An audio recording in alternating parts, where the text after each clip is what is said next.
Pourquoi l'Éthiopie est devenue ainsi? Parce que, comme vous savez, beaucoup de personnes disent que l'Éthiopie est le seul pays dans l'Afrique, quand les colons sont arrivés, c'est le seul pays qui n'avait pas connu, on va dire, la colonisation. Et ça, c'est faux. On va vous démontrer que c'est faux. Ils ont connu une colonisation. La preuve, quand vous les vous voyez qu'ils ne ressemblent pas aux vrais Éthiopiens à l'époque.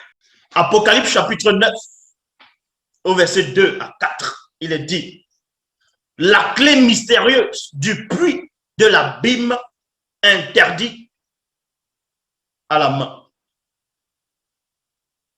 Il ouvrit le puits de l'abîme et il sortait du puits une fumée comme la fumée d'une grande fournaise. Là, ça va symboliser quoi dans l'empire de l'Éthiopie? Les batailles. Eh oui, les batailles.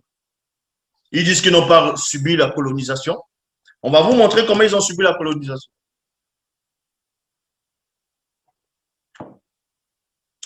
Donc, ici, là, c'était les batailles. Il y a eu des guerres, il y a eu des combats spirituels, ainsi de suite. Une multitude de sauterelles qui se répandaient sur la terre et le pouvoir et la puissance de les châtiments étaient plus douloureux que la piqûre des scorpions de la terre. Donc, il fut dit de ne point faire de mal à l'herbe de la terre. Il y a virgule.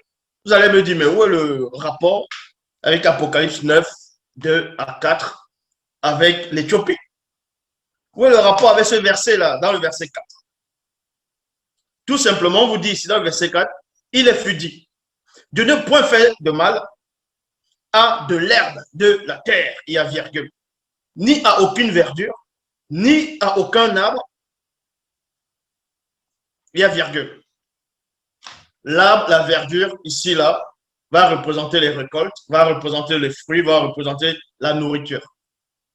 Donc, on ne va pas faire du mal à cela. C'est-à-dire, on va protéger la nourriture. Et les âmes, en ce moment, ne doivent pas se nourrir comme il faut. Sans cela, où, quand vous étiez petit, vous avez vu les images de l'Éthiopie. Quand on parlait des Éthiopiens, on voyait les gens qui sont tout maigres, ils ont tout le temps faim. Les Éthiopiens, le squelette. Vous voyez? Vous vous rappelez de cette image quand j'étais petit? Quand on parle de l'Éthiopie, c'est tout des... Ils ont faim, c'était ça en fait, le châtiment. En ce moment. Et on vous dit ici, l'autre fils maintenant va porter un autre nom. Donc pendant cette période de châtiment, parce qu'il a oublié, en étant dans le puits de l'oubli, il a oublié qui il était, il s'est trop glorifié, il s'est laissé avoir.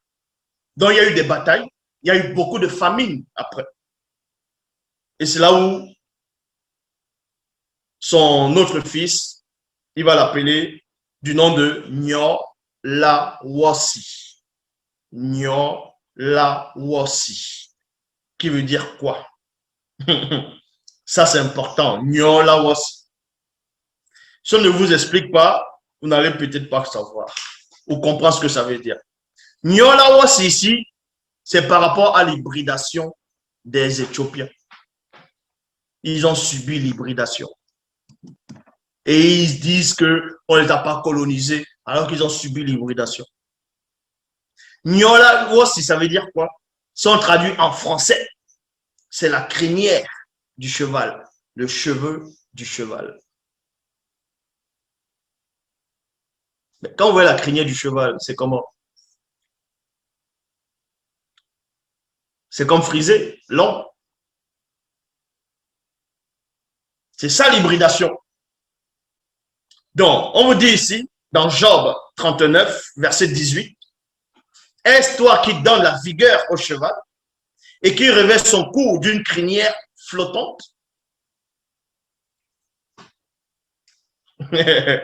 Koudoumane 11, 12.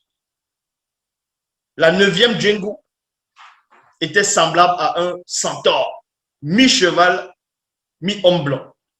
Donc, l'Éthiopie a connu l'hybridation. Ils ont connu la colonisation. C'est pour ça que quand vous voyez les Éthiopiens, ils sont comme les hindous en Inde. Ils ont connu l'hybridation. Ils ont connu... il y a eu ça. Donc, c'est là où tout le secret a encore été caché. C'est pour cela que dès qu'ils ont connu ça, le dernier fils maintenant va s'appeler Dipea. Bon, l'avant-dernier fils plutôt. Dipea, qui veut dire battre pour quelqu'un. Battre pour quelqu'un, ça veut dire quoi? Les esprits occultes vont les battre à travers l'invention. Parce qu'on vous parle de l'histoire que non, les Italiens ont voulu coloniser l'Éthiopie, ils n'ont pas réussi, à coloniser. C'est bien beau, ça c'est l'histoire qu'on vous raconte ici. Mais ils ont été colonisés, c'est pour ça qu'ils sont comme ça maintenant. Il y a eu la colonisation. Il y a eu de mélange de cultures, mélange de tout. C'est pour ça qu'on va appeler Dipea, qui veut dire la chute de l'empire de l'Éthiopie. La chute ici. C'est pour ça qu'on dit dans Ésaïe, chapitre 20, au verset 5, il est dit, alors on sera dans l'effroi et dans la confusion, virgule, à cause de Mundo, c'est-à-dire de l'Éthiopie, à qui l'on avait mis sa confiance, et de Djenné, dont on se glorifiait. On sera dans la confusion, dans l'effroi.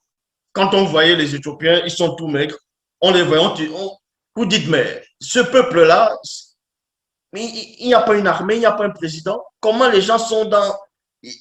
Comment ils étaient maigres, on voyait les os, on voyait la tête était plus gros que le corps. Parce que le monde était dans l'effroi, dans la confusion. C'était ça, cette prophétie-là, dans Ésaïe 20, verset 5.